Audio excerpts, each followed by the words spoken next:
special edition of eSAX as we go virtual, held during the middle of BDC Small Business Week. I'm Jared Goldsmith, and I'd like to welcome you to this fantastic networking event sponsored by our friends over at BDC, RBC, and TCC Canada. Now, just to let you all know, eSAX is all about a community of small business owners helping to support, promote, and grow the small business community in the Ottawa region. But now that we're virtual, we have people from all over the world sitting in today, so this is really cool. Before I begin, I want to welcome many of the speakers here today, including Katherine Leteinturier-Guissé from BDC, Carrie Batt from RBC, Michael Wood, a small business advocate from Ottawa Special Events, and moderated by Michael Curran, as well as, I think I would do that again, Kayla Isabelle from Startup Canada. But before we get to the panel discussion on how we can help continue small business to grow and thrive during COVID, I would like to welcome Katherine Leteinturier-Guissé of BDC, the Business Center Manager for Ottawa over at BDC, on stage to say a few words. Katherine, I'm going to send you an invite. Oh, Katherine, all you need to do is unmute your camera and microphone, and then you will pop up on stage. Katherine Leteinturier-Guissé is an experienced development banker with over 20 years of experience. In her current role as Business Center Manager at the BDC in Ottawa, she leads a team of professionals who are passionate about entrepreneurship, helping them realize their dreams and achieve their growth potential by providing advice and flexible financing solutions. Katherine, the floor is yours. Over to you. Thank you. Thank you, Jared. Thank you for the way that you said my name. I was pretty impressed. I know everybody struggles usually with that. So hello and welcome everyone. Thank you for joining us today. Every year since 1979, BDC has dedicated 1 week to celebrate Canadian entrepreneurs. And what better year than this one to continue this tradition? This is our 41st BDC Small Business Week, but in many ways it's also our first. This is our first time holding it virtually across the country. This is our first time having it during a pandemic. And even though we have seen economic downturn since 1979, we've never seen it quite like this before. But there is one thing that hasn't changed. Canadian entrepreneurs are still impressing us with their ingenuity and determination.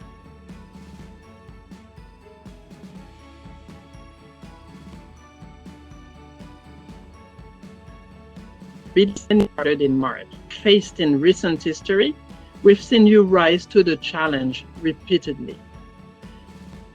Which brings me to this year's theme for BDC Small Business Week, Forging the Way Forward. We recently published a study looking into what Canadian entrepreneurs are doing to adapt to the pandemic. For this study, BDC surveyed 1,000 entrepreneurs and 2,000 consumers across Canada. We wanted to gain a better understanding of how the crisis is changing Canadian consumption and work habits, as well as what our entrepreneurs are doing to adapt. Here are 5 key priorities that entrepreneurs are working on to adapt. First, putting their finances in order. Second, taking advantage of technology to improve efficiency, reduce cost, and stay competitive. Third, telework.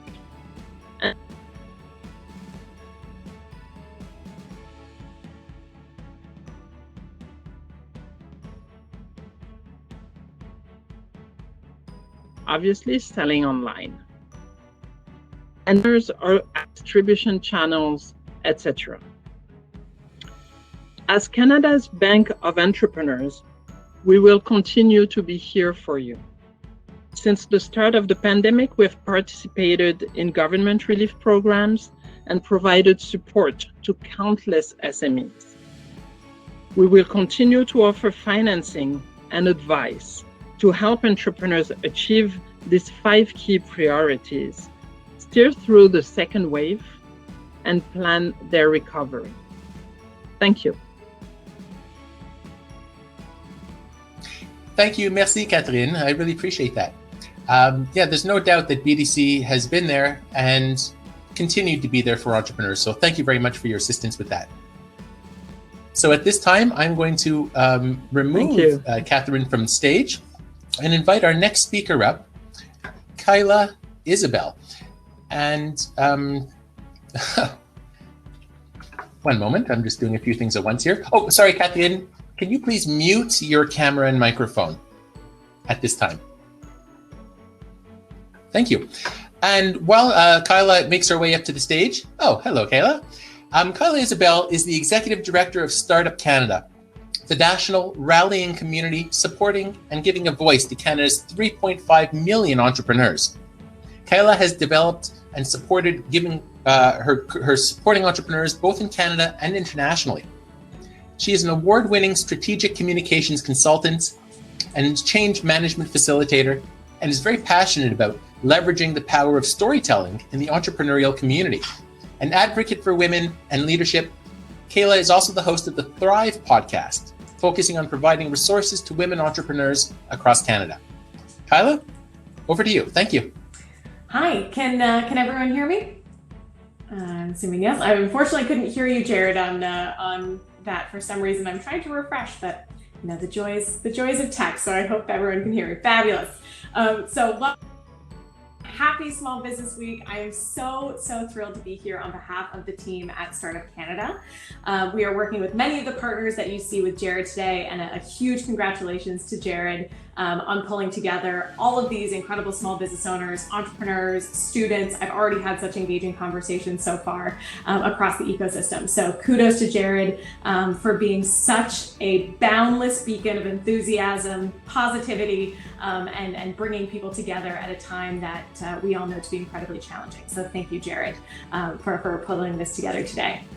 On behalf of Startup Canada, I think everybody in this room knows how challenging the last 6 months have been, particularly across the small business community. We've been working with entrepreneurs across Canada in terms of our advocacy efforts, trying to support startups and scale-ups in navigating the different supports available, and really trying to navigate completely uncharted territory in terms of our digital leaps that we're seeing, the new learnings that we have to take on independently to keep our businesses afloat. It has certainly been an extremely steep learning curve for many of us, but what has impressed me the most has been the small business community really rallying together, coming together to support each other. We've seen this community being developed over years, and now more than ever, we need to be leaning on each other and providing support wherever we can, from support organizations to each other, supporting local businesses as we all navigate an additional, unforeseen next few months. We know that, this pandemic has disproportionately affected marginalized communities, Indigenous entrepreneurs, BIPOC entrepreneurs, and we've seen the additional supports needed in those spaces. So I really encourage everyone to think through how we can support marginalized communities, particularly within the small business space this week in particular, but always. And really look at the examples of extreme entrepreneurial resilience within your community. How can you be supporting and recognizing and giving a voice to entrepreneurs within your community and small business leaders? We had a really great Canadian Export Challenge, one of Startup Canada's flagship programs, happen yesterday with a keynote by Jan Gamble. And one of the quotes that I loved that she said was, "It costs nothing to use your voice." And that can be to boost your business, that can be to boost somebody else's business and support them during challenging times. So I think that's a really incredible call to action for many of us this week, and in perpetuity. Use your voice to really support the community that we are all working to support during this challenging time. We are all learning, we are all being adaptable, we're all trying to find our place within the business ecosystem and trying to shift our businesses to make sure that we can stay viable and thrive in this new environment. And it is my commitment as the leader of Startup Canada and working with many of our partner organizations to make Canada as competitive as possible on the global stage, boosting our entrepreneurial resilience and our capacity as a nation, and making sure that we're not only creating startups, but we're providing scalable potential for those startups to really make a difference and sustain themselves through the next couple of months. I'm really looking forward to meeting many of you today and hearing the stories of your entrepreneurial resilience over the last couple of months, and delighted to be here with Jared and the rest of the partners. So thank you for allowing me to provide a few opening remarks, and looking forward to the panel that will happen after me. Thanks, everyone. Very good, Kayla. Thank you so much. Actually, a little background story. eSAX started up about the same time as Startup Canada, and we've always had such a fabulous relationship growing and supporting our ecosystem. So thank you very much for the continued support over the years. It's a pleasure working with you and your team. So Kayla, can you please mute your camera and microphone at this time? Now, we're going to start what you've all been waiting for is the panel discussion as we bring up some fabulous speakers and have them address how small businesses can not only survive, but thrive and move forward during COVID. But before we do that, I'm going to invite Michael Curran, the publisher of the Ottawa Business Journal and president of Great River Media, on stage to introduce the panel. Michael Curran joined OBJ in 1999 as its editor, helping to launch related media brands, online products, awards programs, and events. In 2010, Michael partnered with local entrepreneur Mark Sutcliffe to buy OBJ from TC Media, making OBJ a locally owned media company once again. Since that time, Michael has worked to modernize OBJ and diversify its service offerings, particularly focusing on growth opportunities around multimedia content marketing. He's married to Katrina and a father of 4. Michael Curran, over to you if you would like to introduce our distinguished guests. Hello, everyone. Great to be with you. Jared, you do such a good job with these eSAX events. Congratulations for, I'm going to use the pivot word, making the pivot to a virtual event. As Jared said, my name is Michael Curran from the Ottawa Business Journal. Happy Small Business Week to all of you. I was asking in the chat if we could call this truly a happy event, and Jerome Pulsine seemed to be pretty adamant. This is we can smile once in a while despite the pandemic. I don't want to make light of the pandemic, of course, in any way whatsoever. This is a serious health crisis for our country and the globe in its entirety. I am buoyed, and my spirit is lifted when I do hear from small business people that are thriving in this environment. I'm sure we can all agree this is a incredibly challenging time for local business. At the same time, though, the flip side of that, which really is interesting to me, is that this is also a time, I think, when small business and local business has been appreciated more than ever before. So I think that's a great outcome. At Ottawa Business Journal, we're all about local business, as you probably know. In fact, we're celebrating our 25th anniversary reporting, having the privilege of reporting on our business community and working with so many of you today. So let's not waste any more time, and let's introduce our panel. I'm anxious and eager to bring them on board. So a familiar face, we've already seen her on screen, Katherine Leteinturier-Guissé. I wasn't quite as good as Jared, Katherine, on that one, but I almost got it. And Katherine, of course, is a business center manager at BDC. Hi, Katherine. Hi, Michael. You were not as good as Jared. Sorry. I'm going to try. Katherine Leteinturier-Guissé. That's it. Okay. Very good. Katherine and I are in this type of environment tomorrow, so I better practice tonight, Katherine. Mm-hmm. We also have Carrie Batt joining us from RBC. For the duration of her career, Carrie is specialized in working with entrepreneurs. I'm sure we appreciate that. Her roles include a number of account manager positions dealing with small and medium-sized enterprises in a variety of industries, including 3 years specializing in knowledge-based industries. That's a really important division for RBC, of course. And she also has the opportunity to lead 3 different commercial banking teams working in diverse communities across Canada: Winnipeg, Manitoba, Moose Jaw, Saskatchewan, Kingston, Ontario. Thanks for that, Carrie. And you can add a little bit of a pan-Canadian perspective to this. So welcome to you. And last but certainly not least, Michael Wood, who is wearing many hats these days. I know Michael from Ottawa Special Events, but I think many of you might know that Michael has become a leading voice in small business in the NCR and beyond. He's done a great job at engaging with our political leaders, both on the federal and provincial level, to let them know in a very real world way, Michael, what small businesses need these days.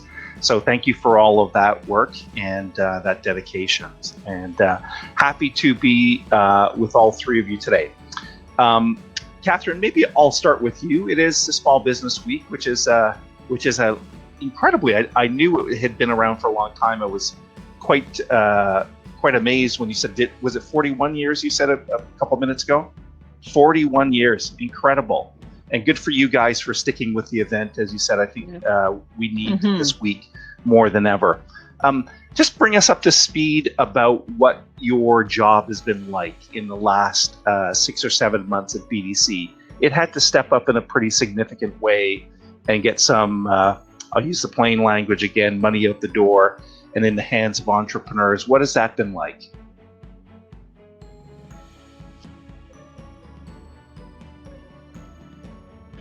Oh my, it has been quite an incredible time.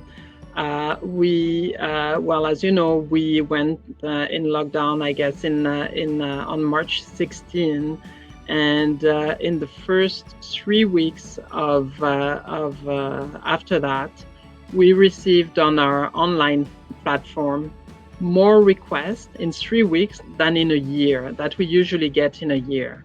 So we had to readjust even internally. We different jobs and just to make sure that we were able to answer all the we're very worried. There was there's some industries where it's has been really hard, and so we had to try to figure out how we would answer that many requests quickly. So it has been it has been very difficult. I can say, I'm sitting in the office today and being downtown Ottawa, and it's just heartbreaking to see all the restaurants that are closed. I agree. I'm actually all alone in the office today. This week, and it's a bit of an eerie feeling, right? When you're driving around, and it's not like the streets are empty, but they're about 90% empty. I heard stories, Katherine, by the way, at BDC from connections that, because of this deluge of loan applications, that the people at BDC were quite literally working, 16 hours a day and through the weekend just to clear that backlog. So I know that wasn't easy for BDC to.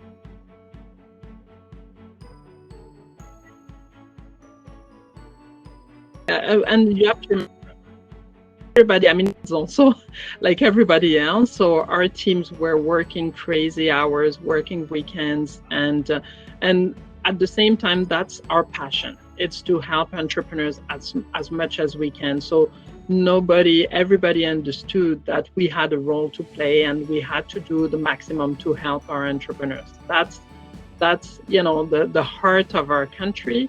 And we had to step in and try to do, the most. We're going to go to Carrie. Katherine, you might have a little bit of a tech issue, but we'll chat with Carrie for a bit. So, RBC's got a bit of a different role to play than BDC. I kind of think of them as a little bit of parallel organizations, but RBC is Canada's largest commercial bank. Carrie, tell me about what your job has been like over the past several months. Well, it's been quite incredible. We've been working with our business clients and trying to make sure that we connect with all of them across the country and in a variety of ways. So I lead a team of business account managers, and they would normally be located in a branch, and they all had to move home. And our mission was to connect with all of our customers to make sure that they were aware of the relief programs that the bank was offering in terms of being able to skip payments, and other programs that we had specifically for our clients, but also making sure that we became knowledgeable about the government programs that the banks were supporting and making sure clients were aware of that. And it has been, a very hectic several months in terms of making sure that we connect with all of our business clients around those issues and that they have the support that they need. Hearing a lot of very challenging stories that's been emotionally hard for the staff as well as obviously for our clients, but also a lot of stories of amazing resilience from our customers, and surprising. I shouldn't be surprised because all my career I've been dealing with business owners, and they're very agile, and a lot of them have turned their business totally around. Attracted new markets, so that's been good. The setting up the government programs that the banks are supporting was, quite a lot of work for the bank. It's not something I did personally, but something we had to be on top of all the time, and all the changes that were coming down the pipe. Our branch staff obviously have had some real pivoting to do, in terms of, we initially had to close down a number of branches, primarily because we wanted to make sure we had enough staff to support the branches that were to remain open in case that our teams had COVID. And so that we wanted to make sure that being an essential service, we had to make sure that core support was there. And so with a lot of people moving to home, people who didn't even have laptops before were being sent home to work from home and getting them set up in their home offices. It was crazy. But our goal, was to make sure that we reach out to those clients and make sure that they were in a position to be helped. So we'll come back to you, Carrie and Katherine, in a minute to talk maybe about more the latest on government programs, bank-related programs for RBC and BDC that some of our entrepreneurs might need to know about. But let's go to Michael. Hey, Michael. How are you? Good. I always say that when people ask that question, you have to say good, but put a little asterisk beside it, right? Because it's always good in a pandemic exactly. environment. So I don't want to dwell too much on the backstory, Michael, about how you got in this position, but I do want to look at it. I just want to examine it a little bit. So you and I know each other from Ottawa Special Events, and that's a business that you've run for quite a while, and a successful business. So you would help with the production of live events, so on and so forth. In fact, why am I talking for you? Let me ask you, what was Ottawa Special Events doing before the pandemic? You tell people. No worries at all. So, we were, as you say, producing the largest events in the city by providing event infrastructure. And, we did Capital Pride, we did Glow Fair, we did Canada Day, we did the launch of the LRT. Make sure they say we did the launch. We did not build it. We did the launch of the LRT. So, and so we employed over the summer 50 to 60 people full time in the city. In the wintertime, our hardest bit for this was we were coming out of our slow season and going into ramp up time. So we laid off 22 people, and we've yet been able to bring anybody back. And I love being on this panel with you, Michael. I'm going to have to go with CLG because my friend Carrie Ann Johnson knows CLG very well. So that's I'm going to have to go with an acronym today, but it's nice to see you, Katherine. Yeah. So tell us a little bit, Michael. You're part of one of the industries that is most definitely hardest hit. The events, concerts, launches of LRT. I'm joking there. It's not looking too good, right, for that industry to come back anytime soon. It's a tough time, and so in March, I spoke to a city councillor quickly in town, and before the city shut down, before the country shut down, I said to the city councillor, I think we're in a bad spot. I think the whole place is about to shut down. What should I do? And this 2-minute conversation changed my entire life. He said, you need to start calling your MPs and your MPPs and moving forward. So I made a phone call to Catherine McKenna's office. Within an hour, they had it arranged that I would have a meeting with the Minister of Infrastructure. And the rest is history. I've probably met with 20 MPPs and MPs for that matter, ministers. And over the last month, I've been discussed by name 4 times in Queen's Park question period. I testified before the House of Commons. So, it's given me this almost a new lease. Like I'm not sure what the heck I'm going to do as time marches on, but I'm positive and I'm looking forward to whatever's heading my way. This might be an odd question, Michael, but I'm going to ask it anyways. Why do you think they were so eager to talk to you? Honestly, I had an MPP refer to me as the 1992 Axl Rose of politics, where I'm real, I'm authentic, I'm a regular guy, and I think I'm a little tenacious. I don't give up, and I think they looked at it from a standpoint of, this is Joe Public. This is a guy that owns a business. And I'll tell you, I've always been respectful. I've always been polite. And, we'll see what happens. I've been told now the Premier would like to meet with me, which would be great. And it's just all been through being polite and courteous and professional along the way, I think. Okay. So I'm going to keep rolling through people just to keep everybody engaged. Michael, I'm really keen to dig into some of your insights, but I'll come back to you, Katherine. So, one of the things I thought we could talk about today is what, there was BDCs and there was everyone's initial reaction to the pandemic. And then there kind of is an evolution, from a government perspective, from a banking perspective. So if there are people as part of this event here at eSAX today, what can the BDC be doing for them today in October and moving into our wintry months?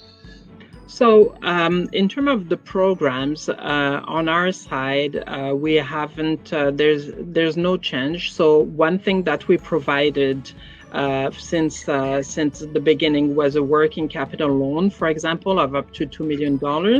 I mean, it's a loan, and it's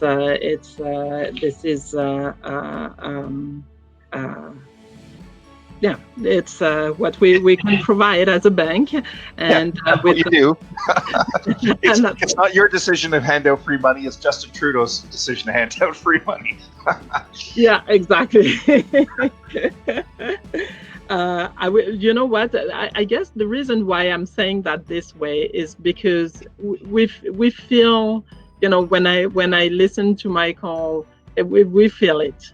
And we feel, the difficulties that our clients are living. And one thing that I have to say is, sometimes when people have, businesses have difficulties, we say, oh, well, the company was not well managed, or, there was something that happened. But in that case, it's nobody's fault. So, yeah. So I think that's really why I'm reacting maybe this way. I wish I had millions to give away personally, not the bank's money. But it is a point worth reiterating, right? And sometimes I won't get too political or get too much of a tangent, but we live in a city that's split between kind of the public and private sector, and I think one of the things Michael's been good to remind everyone is that this isn't the fault of business. This wasn't brought on by entrepreneurs, and in fact, it was business owners that needed to respond in society by shutting down to, prevent the spread of COVID-19 and such matters. So I think it's a good point, Katherine. Carrie, I want to ask you the same question a little bit about programs as well. I know CIBA was really important in the early days, and I think there's been an update or a change to CIBA. So again, if someone's an RBC client or maybe even looking to move their business to RBC, what can RBC be doing to help entrepreneurs and business owners? Yes, CIBA's been by far the most popular program that the government has put out and the banks are supporting. There's been about approximately 746,000 businesses who've taken advantage of CIBA, and almost $30 billion put into the bank accounts of it's across all the financial institutions. And that's statistics as of yesterday. There's been 2 changes that have been announced by the government that we've yet to see implemented and should be coming soon. And so one is, initially, if anybody had ran their business out of a personal account, they were excluded from the CIBA loans. That hurdle has now been overcome, and the government has approved that we can now deal with those clients. But the government is also setting up a pre-screening website for those people to go to first. And the reason is when with the current process, the clients have to prove that they have $40,000 in eligible expenses to be able to apply for the loan. And there's been a number of declines, and it's a lot of work to go through that process. So they want people to be able to pre-screen first before they apply. So that should be coming out in the next week or two. We're ready. We're waiting for those applications. And the second is the increase where you can now apply up to $60,000 if you have $60,000 in eligible expenses. And that should probably take a little bit longer to get out. And with that, so with the original CIB program, you could borrow up to $40,000. And if you repaid $30,000 by, I believe it is December 2021, you get a $10,000 grant. With this, if you are eligible for the $60,000 of that additional 20, another $10,000 will be a grant. So it would be $60,000 with up to $20,000. That would be a grant. So we're waiting for the further details on how that's going to be technically rolled out. And the banks are working with the government on getting that program and that money into the hands of Canadians. The other two programs that the banks have really worked with both BDC and EDC on are called the Business Credit Availability Programs, or you may hear them referred to as BCAP loans. And honestly, the demand for those facilities has been underwhelming. Hardly any applications. And we do talk to clients about it. They extended the deadline for applying because there is a sense that with all of the programs that the government has been offering to consumers, that the recessionary impact of COVID-19 may be delayed. And so some businesses who haven't seen the impact, like we know the businesses like Michael is in and restaurants, we know those have been immediately impacted. But some of the other businesses who've been doing well through COVID have not seen an impact of the recession hitting the consumers. So when that happens, we want those programs to be available for those businesses. And so those are ones that I do encourage people to at least learn about and maybe do some cash flow forecasting to see, is that something that they may want to talk to their bank about? And it's offered through all the Canadian banks.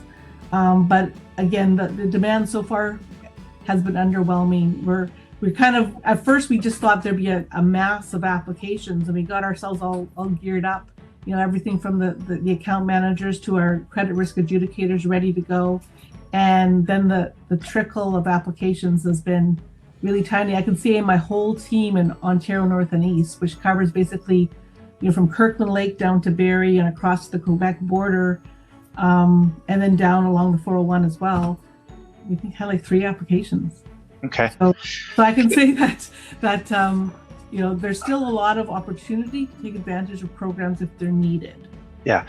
By the way, before we wrap up here today, and I don't mean during the panel discussion, but maybe you can post a link later after the panel is done, just so people can get some more information on that. Michael, let's come back to you.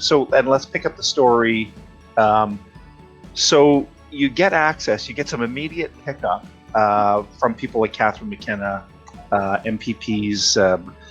What do you tell them? Like, what were you telling them back then? And let's just stick with that question. Then I'll ask them the next obvious one, which is, how did they react, in your opinion? But what did you tell them? Sure. So, as time's gone by, I've been more focused on certain things. When the SECRA program, I think it was flawed, where the landlord could opt out. I think that put a lot of people in a bad spot. So one of the things that I'm probably most proud of is Minister Pradmeet Sakaria for the province stated in question period publicly that it was through consultations with myself that the province got involved in SECRA. So that was the one message. The second message is, if people are going to not survive this, the federal government needs to have something in place against personal guarantees that people have signed for loans. So the scenario being is that if you lose your business, that's one thing. You can't lose your home and your assets. The insurance companies and I are not getting along right now. Insurance for the hospitality business has gone through the roof. We're talking 60 to 100%. Coverage is being reduced or not even being offered in the hospitality sectors. So that's something that as well that I'm going after currently. And then of course, with layoffs and severance pay and so on, this is by, as you said, Michael, and I've said this 1,000 times, by no fault of anybody in business that we find ourselves in this position. So, these are the things, no fault bankruptcy, SECRA is going to come out. But, if we look at businesses right now, it's October 21st, and they're saying that the SECRA program won't be able to apply till how many landlords are going to hang on that long waiting to see if people will apply and so on. It's a tough situation, but the one thing I can tell everybody, that whether the government's got this right or that wrong, they've been empathetic, they've been sympathetic. I got an email the other day from Stan Cho's office, who is the parliamentary assistant to Rod Phillips, at 3:30 in the morning. So everybody is working hard, and so it's positive when you see that everybody's just trying to do their best. It's our first time going through this as well as a whole. Yeah, it's a good point. I want to just reflect again on what you said about the personal guarantees that a lot of entrepreneurs and small business owners. It's been in the news, but it hasn't gotten that much attention. And sometimes I think the crowd on this at an eSAX events would understand this, but it is a very real risk, right, Michael? That as a society, we're asking businesses to shut down. Restaurants, gyms these days would be the perfect example. And we're asking them to make a massive sacrifice. And sometimes I don't think people understand that for a lot of entrepreneurs, there is a blurring between their personal finances and their business finances, right? For a lot of operators, as I'm sure Katherine and Carrie would know, in the early years of startups are using, for example, personal credit cards, right, as really functional lines of credits for the business. So this is a real serious thing you're talking about here, right, Michael? As the months pass and we're in a stage 2 modify. For sure, and as people are being shut down by the government, understandably so. So public health comes first. We can all appreciate that, but we also have to understand that people do have more on the line than just their business. And then further to this, come November 1st, due to the just as an example, like you're talking about restaurants, the Ontario Building Code does not allow tents up in the winter that are not snow load, and they are not allowed a maintenance package where you can hire current tent snow removal to come out and take the snow off. It's got to be based on the worst case scenario. So come November 1st, I would say 95% of these tents need to come down, even though the patio season's been extended. So what do we do with those people with personal guarantees on things? Listen, I've asked a lot of questions. I know the chat is going here. I'd love to be a facilitator for people in chat that might have questions for BDC, for RBC, or for our champion of local business here, Michael Wood, and all that he's done. So if there's any questions, I'll keep my eye on them. Katherine, we probably have a couple more minutes. What advice maybe would you be lending to a client, Katherine? If someone comes to you and says, Katherine, my business is struggling, what advice is BDC offering these people these days? Well, I guess I would come back to the 5 priorities that I spoke about in my presentation earlier. After talking to a lot of entrepreneurs, what most of people are doing, the first thing is put your finances in order. Make sure that you understand your cash flow, that you understand what's coming in, what's coming out.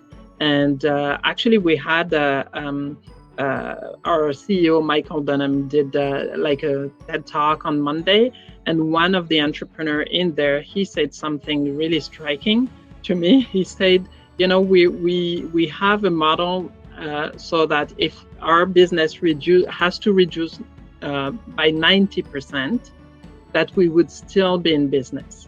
So it's I hope I understood correctly, because that was pretty amazing. So that's the first thing. Put your finances in order. Take advantage of technology. It's not going anywhere. And that's, look at us today. Where, Jared, that's what, how he was able to, do this event. And it's awesome. The other thing is telework. That's a new thing now. Everybody is working from home. So, consider how you can adjust your business with that as well. And obviously selling online, that's also, we've seen a lot of businesses, depending on their industry, but trying to take advantage and really thinking about how they can do that.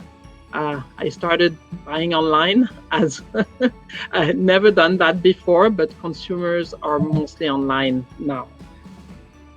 That's good. That's good advice, Katherine. Those are very all practical suggestions. I think the theme, what you're saying, is embrace the change that we're in, right? Which, and that's entrepreneurs talking. It's them, saying if we want to survive, that's how we, we're looking at it, and we have to shift our business. Yeah. Carrie, what about to you? Maybe in about a minute or 2 minutes, and I am looking for the Q&A. So apparently we use Q&A, not the chat, I think is what I'm understanding in the chat. But anyway, Carrie, in about a minute or so, what advice? I'm sure you've been not face to face, maybe face to face on video with lots of your clients. What would you say to them during the Small Business Week? I would echo Katherine's comments about being online, making sure that your end-to-end sales process is available to your buyers, and that you can, everything from having your inventory online to be able to take payments online. Consumers are looking for that, and the businesses who've been able to switch to an online format, and the more service you can add, that delivery or curbside pickup, it's going to put you in good stead. Like, as a consumer, I'm looking at Christmas and saying, I don't want to go to the stores, but I want to buy local. I don't want to be spending all my money at Amazon. So I've started to make a list of the businesses that I can shop at locally online. And unfortunately, there's many who don't. They might have a website, but you can't really do anything with it. And there are resources. We have a Getting Your Business Online step-by-step guide. I know that Digital Main Street is here today. From Invest Ottawa. So there are a lot of resources to get out there. And the other thing that might be a little different, we've kind of been saying the same things, but we did a study ourselves of what consumers are expecting for our own use. And they shared it with us, and I thought it was a good thing to share with clients. You're being watched. The people who go to your business want to know that your employees are safe, that you're being very careful about cleanliness and safety. They want that to be visible, and they're going to judge that. And the judgment they make today, they'll probably keep that in their mind even post-COVID. So be very clear about what you're doing in your business to keep your employees and your customers safe, so that it's very transparent. Because people are judging, and they're looking for businesses where they can go and feel safe. So, I think the restaurant industry has done a good job of that. But and it's unfortunate that this is hitting them so hard, as well as other industries. But that is something that we're trying to do. We do put our employees' safety first. But we're trying to make sure that our clients know that as soon as they walk in. Make sure you got the signage, make sure you have the sanitizer and that stuff. So a bit of information from a consumer survey that we did. Yeah, I like your point about Digital Main Street and embracing digital trends. There can often be like friction in the sales process, right? And that's what companies like Shopify and others are working on, and people should check out. I just noticed in the chat, the Digital Main Street. They're helping with the rollout of that. Invest Ottawa. Michael, what about you? And I wish we had lots of more time to talk to you, Michael. In fact, because I think we just scratched the surface with this. But what are you telling people if you get a phone call, you get someone reaching out by email today, and they're a little bit down in the dumps about their business? What are you saying to them?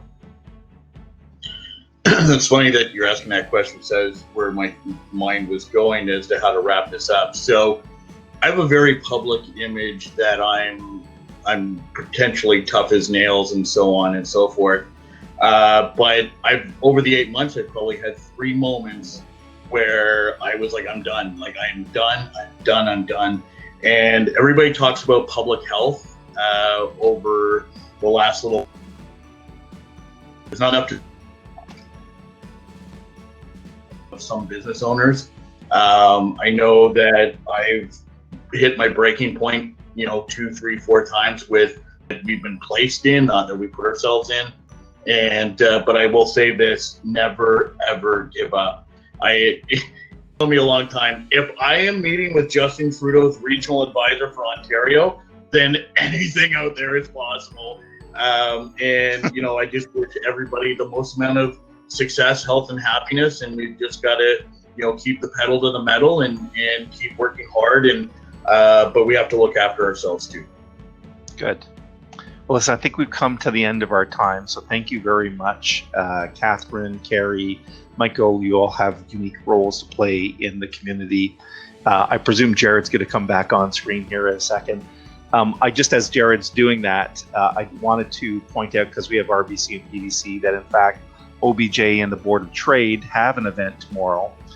You can go to ottawabot.ca called the Small Business Summit. It's again completely free to attend. We have 5 different sessions. To Michael Wood's point, one of them is on mental health, and we have some great people from the Royal Ottawa Hospital speaking. We have the chief economist of BDC, Pierre Cleroux, doing a fantastic job as well in our second session. The first one's on getting your books in order. So, and my partner, I should say, Mark Sutcliffe, will be hosting a let's get real about entrepreneurship talk. So thanks everyone for having me. Jared, congratulations to eSAX. It's quite remarkable what you guys are able to achieve in the community. So thanks for everything you do. Well, thank you so much for a fantastic panel. Virtual applause from all of us here. Now, if I could ask all of you to please mute your camera and microphones at this time. Thank you very much. Like Michael was saying, it's been 9 years since we've had eSAX, and for those of you who've been around, at the time, there were 5 chambers of commerce in the Ottawa region. And I quickly became an ambassador for all of them, really promoting entrepreneurship and small business. And the reason I started eSAX was originally to bring together chambers of commerce to support small business. And as we know, a few of them emerged over the years. Now there's only the Ottawa Board of Trade that speaks to the voice of small business, and they have a great collaboration with Ottawa Business Journal and many other stakeholders. I could go on and on, but all that to say is eSAX wouldn't be possible if it wasn't for the community organization of it. So thank you, everybody, for getting involved and showing your support as we continue to grow this. And especially today, our sponsors, RBC, BDC, and TCC Canada. So please give them a shout out. Otherwise, virtual events wouldn't be able to take place, or in-person events for that matter. Our speakers, Kayla, Isabelle of Startup Canada, Katherine Leteinturier-Guissé, and yes, Michael, I did practice that a little bit, Carrie Batt from RBC, and Michael Wood from Ottawa Special Events and Small Business Advocate, and our moderator, Michael Curran from OBJ. If anybody has any questions about this platform, this is my day job now. I'd be happy to explain it to you and promote it for some of your upcoming events and organizations. The recording will be available on the YouTube channel shortly. Please search for eSAX with an A on YouTube. Please subscribe. I want to hit my 1,000 subscribers sometime in the next 5 years. We do have the venue till 5 p.m. to continue networking, because that's something that eSAX is always fond of. Please continue to bounce around, visit the booths, make your connections, develop your relationships. As we all know, that's even more difficult on a virtual platform, but here we can try that. Please turn your cameras and microphones on when you go back to the lobby mode, bounce between tables. And I'm sorry we didn't have a chance to get into more questions, but hopefully we'll try to address that at another time. So thank you for attending, everybody. And I hope you have the chance to attend some more events during BDC Small Business Week and afterwards, as we continue to grow and thrive and forward moving for small business owners.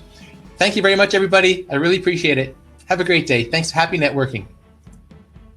So the first door prize are 2 tickets to the next eSAX virtual event. And everybody who's registered, their name is on this really cool little wheel. And you don't have to be in the room to win. I'll contact you afterwards. First winner for 2 tickets, Julianne Gardner. Congratulations. I'll be contacting you shortly. The next winner will be doing another 2 tickets for the upcoming eSAX event. Date to be announced is, what do we have here? Michael Lifshitz. Fantastic. Congratulations. And now I am offering a cool, funky, soft pair of eSAX where we raise $4.50 towards 3 charities: CHEO, the Max Keeping Foundation, Ability First Ottawa, and the Ottawa Network for Education. I will mail it to you, so stand by, everybody. Hey, pretty cool. They're really comfy. Ooh. And the winner of the pair of eSAX is Daniel Thiruganathanapami. Sorry if I messed that up. So again, thank you very much, everybody, and happy networking. Thanks again.